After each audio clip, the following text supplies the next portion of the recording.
Hey there, restaurant pros. This is Dave Scott Peters here, creator of the Restaurant Prosperity Formula and your coach. I'm coming to you live here on a stream because I kind of want to share my thoughts with what's going on with the COVID-19. And I'm going to try and, on a routine basis, kind of come live and kind of give you tips, something to help you get through this. Maybe get some of the positives instead of all the negatives. So, what do I want to talk about today? Today, I want to talk about week 3. We're starting week 3. So if we count the beginning of this was the moment the state started shutting down. Well, I'm going to call that week 1. So this is week 3 for operating what I call operating a restaurant under the COVID-19 restrictions, right? That's what we're really talking about. How we can make it through this because it is a major change in our operation. So let's take a quick review. So in week 1, what happened? State started saying, hey, you've got to start social distancing. It started with groups of 250, then it was 100, then it was 50, and then literally was days, day after day after day, the changes happened. It said, hey, you're a restaurant, you've got to close and only be open for what? Takeout, delivery, and curbside. Now, for some restaurants, if I'm a quick serve restaurant that has a drive-through, already doing deliveries like a pizza place, this was actually a good thing in the sense that I've already do that. That's no big deal. But if I'm a full service restaurant, we had a major change in how we operated, especially if we didn't already embrace any delivery services or had our own. So week 2, we started saying, hey, we've got to change. We've now had a full week of trying to pivot our business and changing to quick serve, right? Trying to do that. Well, there were a couple restaurants, or a small restaurant segment, I should say, that benefited from these changes. And that was if you're a quick serve restaurant or a pizza place, again, somebody who had delivery, Chinese food, whatever it may be, again, a typical delivery type business, your sales are booming, right? It absolutely throws the trend. When the vast majority of us were struggling, if you were a full service restaurant pivoting, we ran into some problems. We found that we saw sales go down 25 to 75%. Now, I've seen people all over those ranges, people that barely saw anything. I've seen even worse. But the fact of the matter is, there was a major change. And the vast majority probably lost closer to 75% of their sales, customers that actually would come in. So we had to go through this process saying, do we lay people off? Now, restaurateurs, we are internal optimists. We didn't know how long this would last. We still don't know how long this will last. So we did our very best to hold on to as many employees as we could. And that immediate change meant that, bartenders started to go. I mean, do you know a bartender who's working today if they aren't falling into a cashier role or delivery role or even falling way back into the kitchen? Barbacks, bussers, dishwashers. All these people were losing their jobs because we couldn't hold them anymore. We held on to our management team and often converted them to hourly. We kept our cooks as many as we could. We kept very few servers or whomever that could run the POS systems.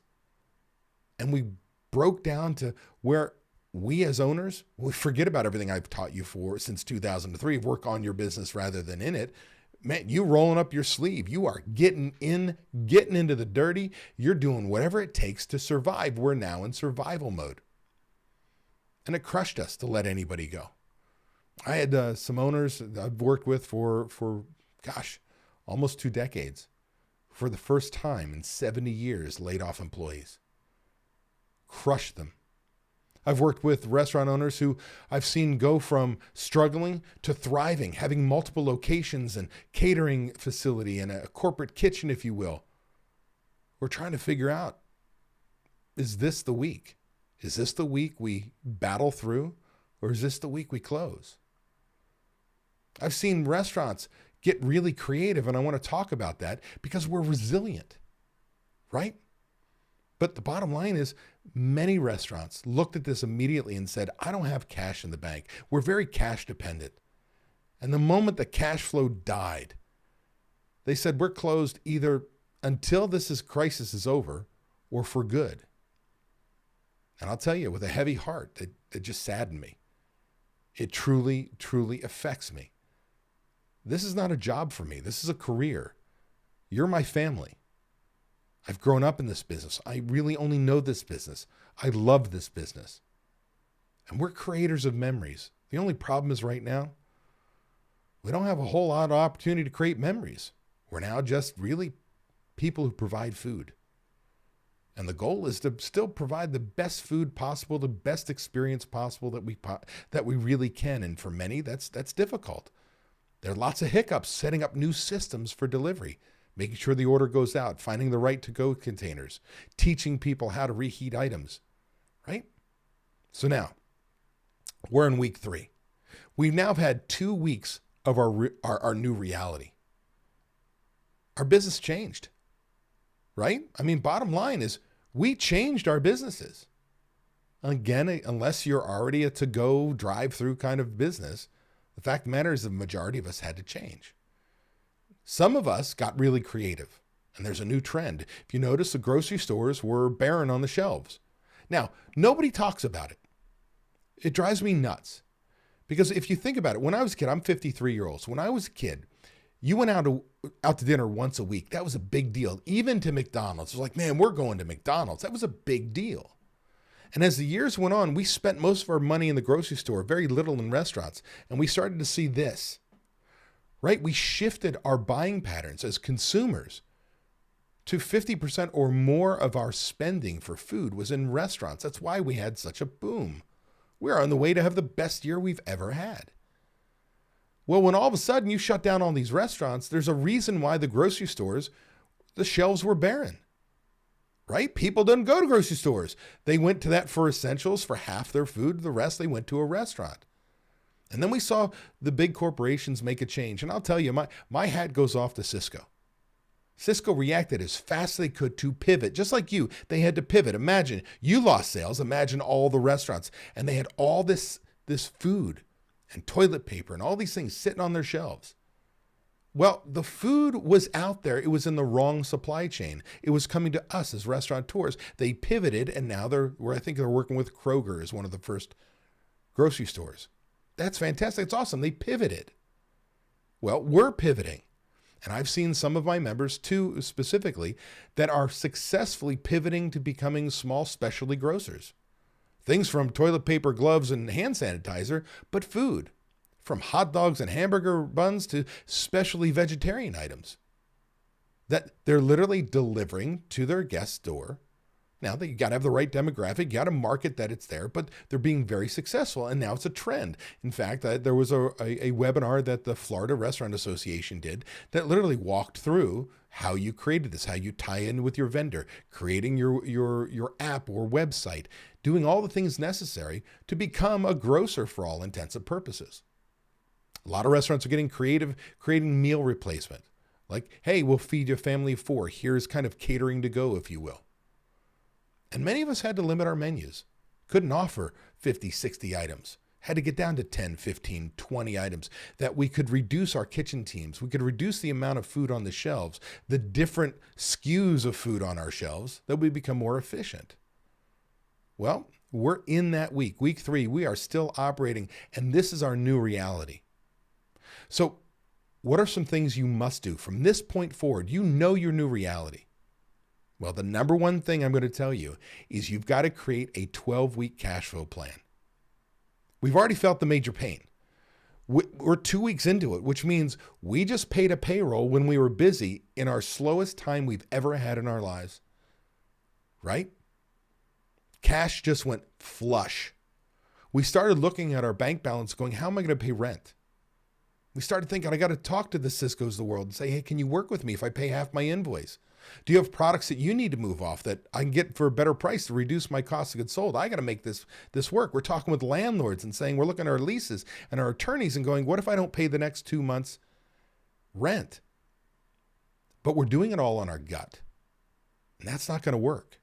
We need some numbers to really fuel the internal optimist that we are. Right? I mean, restaurant owners, restaurant managers, we're optimists. There's always a challenge, but we're like, tomorrow's going to be better. I can get through this. Well, if there's one thing I've learned, profits don't pay my bills, cash does. We're now in a reality that I don't give a rat's ass whether I make money. It's, can I keep money in the bank that I can keep paying my bills? How many employees can I keep employed? How can I pay as many of my bills possible and not create such a deep hole that when I get out of this, when sales go back to normal, whatever that new normal looks like, probably won't be 100%, but it'll be much better than where we are today. Can I pay off that debt? Because why? You sit there and you say, okay, you've got people that are what? They're trying to figure out, do I take out that SBA loan? There's now, and I'm just reading up on it. There's the CARE Act or whatever it is that if you borrow money, they'll forgive some of it if you get your employees up to the level it was before the shutdowns and all this stuff. And as I just looked over, Daniel, thank you for commenting. He said his landlord shut the building down. I mean, these are struggles, real challenges. We've poured our lives into these businesses. We've put our credit, our family, everything at risk. We've got to do our best to find a way out of it. So I'm going to tell you right now, you need to have a 12-week cash flow plan that says, here, my sales are here. I'm going to reduce my labor to here. I'm going to reduce my food cost to here. I'm going to defer these bills. And by the time we look at the end of the 12-week, we say, can I survive? Is it worth taking out that new SBA loan? Or is it better for me to shut down and I lose less money being closed until it's time to reopen? Or is it best for me to what? Close forever, right? I don't know the answer, but I need the numbers before we put ourselves in a bad spot. So you create scenarios. You create your 12-week cash flow budget, and you say, what if this? Create a new one. What if sales were higher? Create a new one. What if I closed for 2 weeks? Create a new scenario. What if sales came back? Well, as of what, this weekend, we learned we've got another 30 days of this, another month. I don't know if there's going to be a third month of this. My gut says there is. I mean, I as a human being, my heart goes out to what could be 100 to 200,000 people that are going to lose their lives to this pandemic. We've got businesses to run. I get it. We got businesses to run. You know, it affects every single one of us. It affects my business. I'm not out there trying to promote. In fact, I was just getting restarted. If you all know me from the past, I just sold my company last June, and I was just about literally going to launch a brand new coaching program the week we started shutting down states. All the linen companies, they've got no business. Hospitality, hotels are down to nothing. There's no catering going on. Right? Look, hood cleaners. Name all the ancillary services, secret service shopping programs. All these businesses that are down.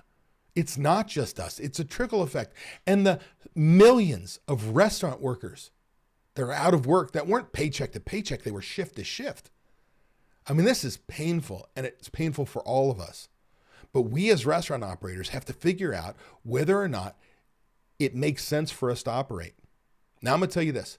I've been doing free webinars with restaurant associations. I think I've done one with New York, North Carolina. I'm going to do Minnesota hospitality. I've done a couple others with other groups. And one of them is a good friend of mine, Ann Gannon, who's a CPA with the Largo Group. And they're a restaurant accountancy. They're feeling the pinch just like you are. In fact, why? Because they work with restaurants, which means who's in trouble? Their clients.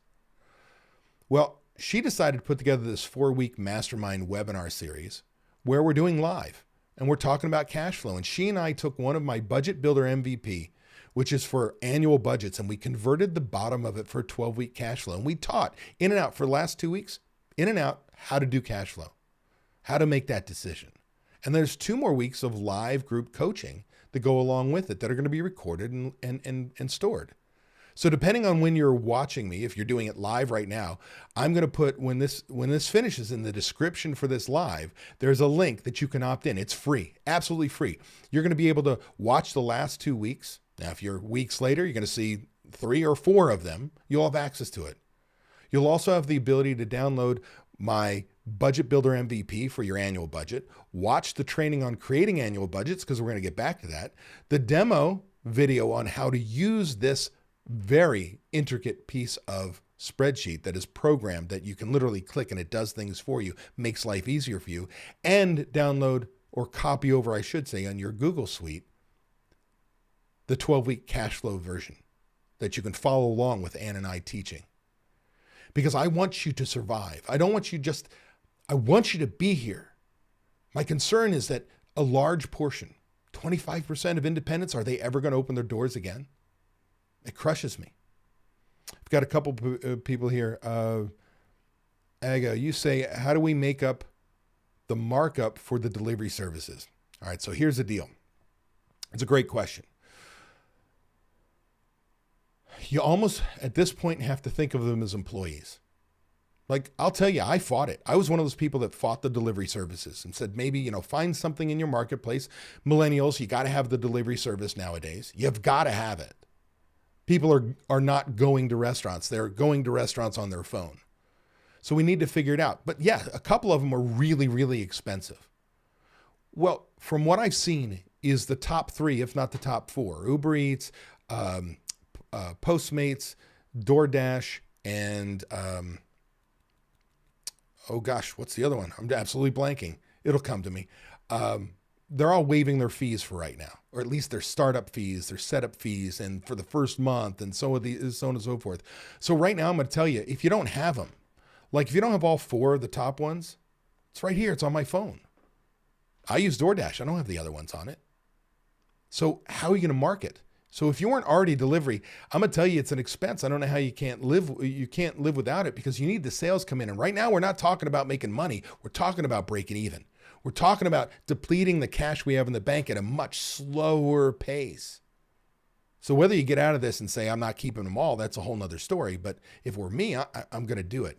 Hey, Bob, how are you? He asked, emphasize on cash flow is on spot. Thank you, my friend. Because profits don't pay our bills, cash does. And right now we're talking about whatever cash balance we had, how do we get through the next 12 weeks, which means we may defer some payments. Now, here's the deal. No matter what you do. So let me go backwards before I forget. I wanted to make sure I answered your questions. Appreciate you guys being with me live. Is what?